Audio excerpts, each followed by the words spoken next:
Hi. I'm sorry that I always start my videos right here, but I have these 3 fantastic windows in front of me that just give me the best light so that I can convince you that I'm beautiful. Just kidding, I don't need your permission, but the lighting is good. Okay, I have a 3-day work weekend coming up starting tomorrow, Saturday, Sunday, and I just kind of wanted to vlog a little bit and talk to you guys. I ask in my videos all the time what you guys want to see more of, and one sweet little angel of human being was like, I like to watch vlogs, etc., etc. So my friend, this is for you. So anyway, I'm going to vlog, but still talk to you about things I think are important and helpful to you as a nurse. I really wanted to touch on advocating for your patient because that's a really hard skill to grasp as a nurse. And I don't think we realize when and how we advocate. So let's get into it. Look at that cute little puppy dog. He's a pupper-dupper-doo. He's a good boy. Look, Corey's streaming.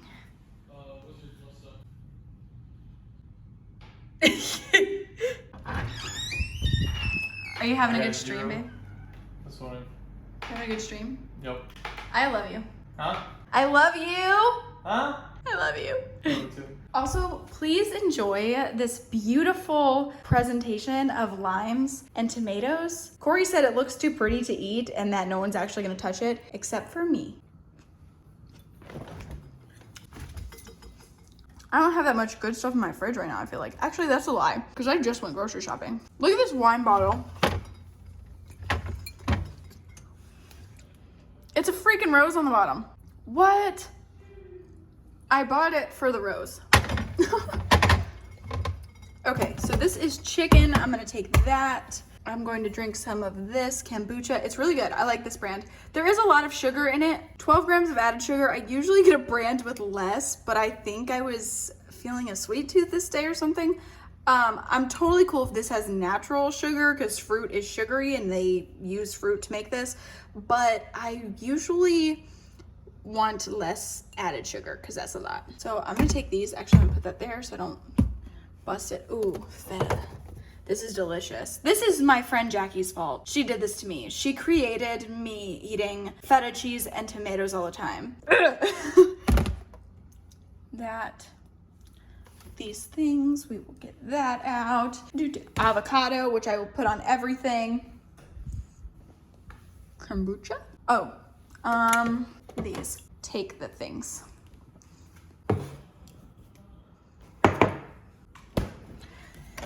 And then, let's see. Oh my gosh. First, this, because I am a whore for Costco. And these are like Chick-fil-A nuggets, but in Costco form. And they're super good. You should try them. Then I get these bags of vegetables, because you gotta eat your veggies. And these are super delicious, so I'm gonna make some of those too. The cat. He literally, this is his world. And we just live in it. Get off the counter. I love you. Oh, I got these at Aldi. Protein red pepper hummus. Whoa, that's the expiration date and it says the 3rd, but I don't believe that. I mean, it's probably true for them, but expiration and when they actually go bad are 2 different things. You know what I mean? I got these from Aldi because I really like wraps and wanted something maybe a little bit better than flour tortillas. Those don't taste that good.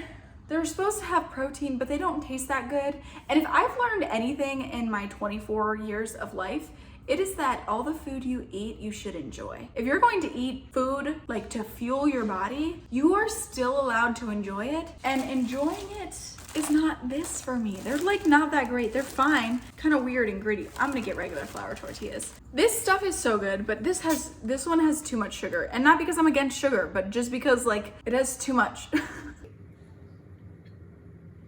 Like, whoa. That's why it's good. And I don't want that to be why it's good. I want it to be good because it's good for me. So anyway, I love to take wraps for lunch. So I'm going to make one of those and make some veggies. Yeah, so I'll let you observe the process of me making my food. And then we'll talk about advocating for some people because it's important. Okay, so I put my veggies on and olive oil because that stuff is good and good for you and will make it not stick. So olive oil. And these are like the components of the wrap I'm gonna make. My avocado is not ready though. So I got beans and corn. So I'm gonna open those and cook them as well. Oh, this is what I was gonna tell you earlier. This ghost pepper salsa, this stuff is so good. It's from Aldi. It's super spicy. And I don't know why when I looked at it and said ghost pepper salsa, I was like, it won't be that hot. It's that hot and it's so good. So I use this, mix it with a little sour cream and then put it on the wrap and it tastes delicious. Okay, so the veggies are done and a little bit crispy, but whatever. I made the corn, beans. I already pulled apart the chicken because I can't do that one-handed. Chicken, sauces, cheese. My avocado is not ready, and eating an avocado that's not ready should be illegal. Look at those veins. Nurse horn, y'all. Look at that. You could definitely get a 20 in there. I am trying to be a good vlogger. No, Dabby. It's hard. I don't know how people do that with one hand and like show you. Also, I don't feel like you need me to show you how I like put it together. I don't know if I don't feel like it's necessary. I'll show you when it's done so you can see what it looks like or whatever. But I feel like very like a freaking dingus trying to like show you how I put my food together when I use a fork and just look at him. I told you, this is his world. We're just living in it. I just use a fork and put it where it needs to go. That easy.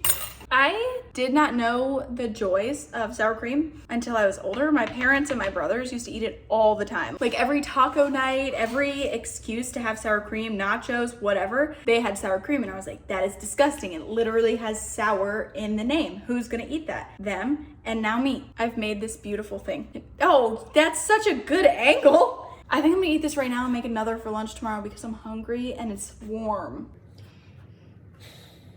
These are the things that are fundamentally wrong with me as a person. I'm eating it. Now I need to actually make lunch for tomorrow. Dude, I have problems.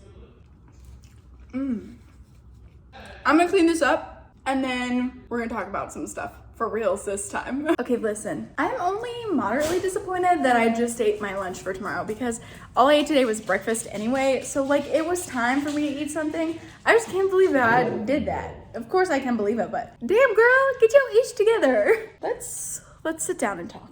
Hi. Ooh, this is just such a happy portion of, oh my God, Dobby.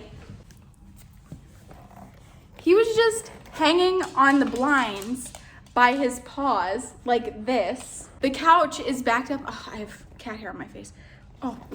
He was just hanging on the blind, like his little paws are perched, like holding himself up because the couch backs up to the windows. Obviously, that's the only place to put it in this room. And he was standing on the back, and I guess he like reached to go and then like took his back legs out from under him, and then he was just like hanging on. Living this life with pets is crazy. I love them. Okay, I wanted to talk to you guys a little bit in this video for sure about advocating for your patient. I feel like as a new nurse, that can be really, really difficult to navigate and to honestly even understand. I feel like most of the time we're dependent on our doctors and other practitioners to make the decisions for the patient. And until you get more experience, you just won't know maybe what to ask for. As a new nurse, it is hard to advocate in general for anything that you need for your patient because there's almost a fear of doing something wrong or doing something that could harm them. Even if it's with your best intentions and you're doing everything you can to keep the patient safe, sometimes things just are really scary to like mount for the first time. So advocating for your patient can be overwhelming and it can be very scary, but you have to do it. It comes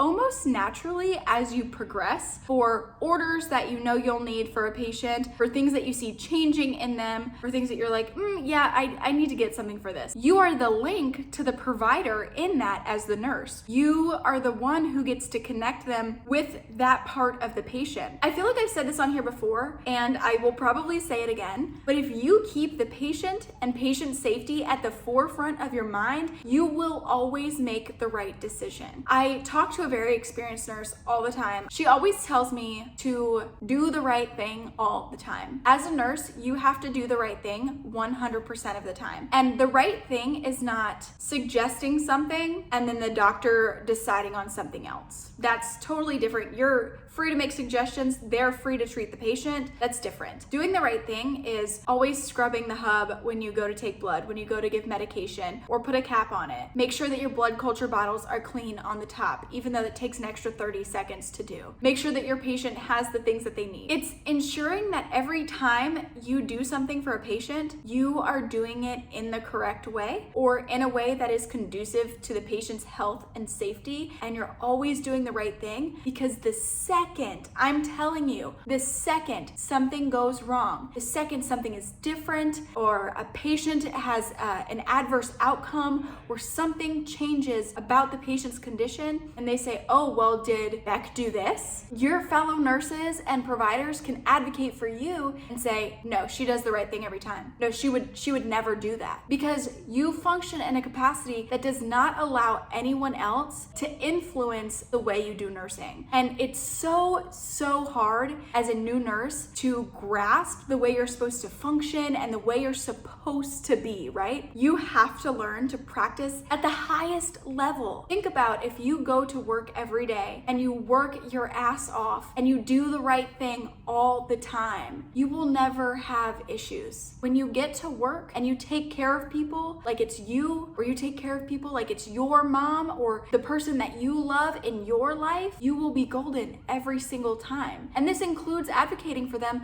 when nurses say things like, oh, let's just do it this way real quick. Oh, I don't have time, let's do it like this. If you don't have time, don't do it. Don't be the nurse that's telling someone to, oh, just do it this way. And these things come back to you. When your blood cultures are off, this is a big thing right now where I work, blood cultures and our sepsis numbers and treating people for sepsis that are or aren't septic, whatever. So this has been a huge topic of discussion, which is why that's on my mind. But it's a great example too. If you don't clean your blood cultures every time, you are so much more likely to get a positive sepsis for a patient who's not septic. That's wasted money, wasted time, wasted money for the patient, and could harm them in the future. We give them broad spectrum antibiotics and treat them as if they're septic, but they're not. And now they have more of a chance of developing resistant bacteria that does not respond to antibiotics when they are sick. All of these things go hand in hand, and I just want to remind you guys to practice at the best of your ability and in the most efficient way possible. Doing the right thing by your patient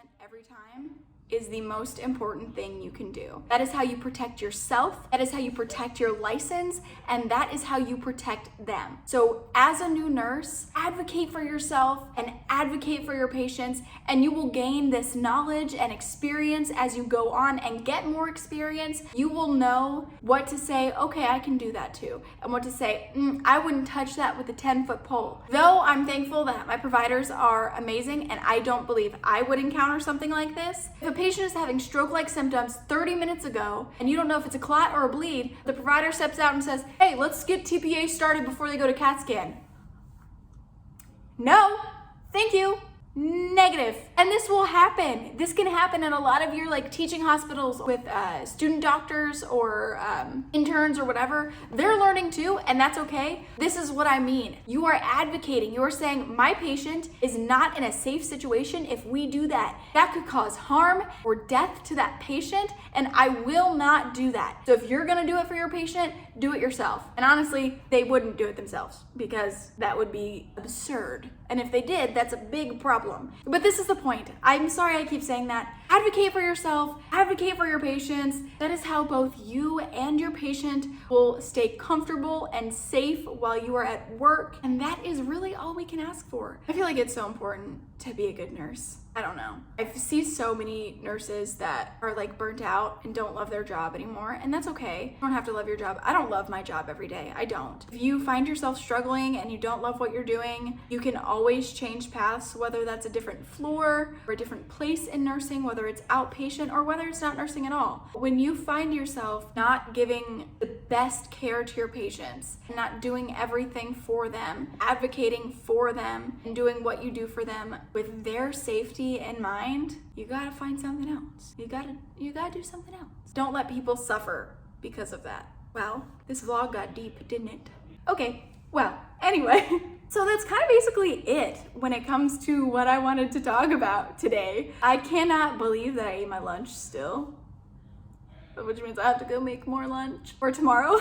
But I hope that you guys enjoyed spending your little afternoon with me. Oh my freaking goodness. My phone is about to die and it's out of storage, which is why this might be in a little bit of a different position, and also why I need a camera with an SD card and storage so I can stop using my phone, or I just need to actually delete stuff. But I'm a hoarder of memories. Be the best nurse you can be. Practice at the absolute most efficient capacity that you can. Always think about your patient first and you will never have a problem. Thank you guys so much for hanging out with me and clicking on this video. I am so happy that you're here. Please leave a comment down below letting me know what kind of videos you like to see, other nursing stuff that you want to know about, and while you're there, like and subscribe because it helps me so much. All right, my friends, I will see you guys in the next video.